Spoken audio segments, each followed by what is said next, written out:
சாமி ஜெயின் லாஸ்ட்டாக நடந்த ஸ்மாக்டவுனில் கார்மெலோவை பீட் பண்ணி நியூ யூஎஸ் சாம்பியன் ஆகியிருப்பார். இந்த வீடியோக்கு சோஷியல் மீடியாவில் கிடைச்ச லைக்கை விட டபுள் மடங்கு டிஸ்லைக் தான் கிடச்சிருக்கும். ரீசன் WWE ரசல்மீனியா 42ல் சாமி ஜெயினை டாப்பாக காட்ட கார்மெலோவை மொக்க பண்ணிட்டாருன்னு ஒரு தரப்பு சொல்கிறாங்க. இன்னொரு தரப்பு என்ன சொல்கிறாங்கன்னா, சாமி ஜெயின் மாதிரி சில ரெஸ்லருக்கு மட்டும் WWE ஓவர் புஷ் கொடுக்குறாங்கன்னு சொல்கிறாங்க. இதில் உங்களோட கருத்தை கமெண்டில் சொல்லுங்கள். ராண்டி ஒர்டன் ஒரு வேளை ரசல்மீனியா 42ல் நியூ WWE சாம்பியன் ஆகிட்டா அதுக்கப்புறம் கோடி ரோட்ஸ் கூட ஃபியூடு போகிறது டவுட்டு தான்.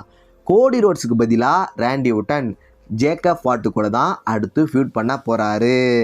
ஜேக்கப் ஃபாட்டு அடுத்த ரோமன் ரெயின்ஸ் தான். கண்டிப்பாக டைட்டில் மேட்சுக்கான ஆப்பர்ச்சுனிட்டி ஜேக்கப் ஃபாட்டுக்கு கிடைக்கணும். ஏன், ராண்டி ஒர்டனை சம்மர் ஸ்லாம் 2026ல் ஜேக்கப் ஃபாட்டு பீட் பண்ணி நியூ WWE சாம்பியனாக கூட வாய்ப்பு இருக்குது. பார்க்கலாம் இதெல்லாம் நடந்தால் நல்லா இருக்குமான்னு.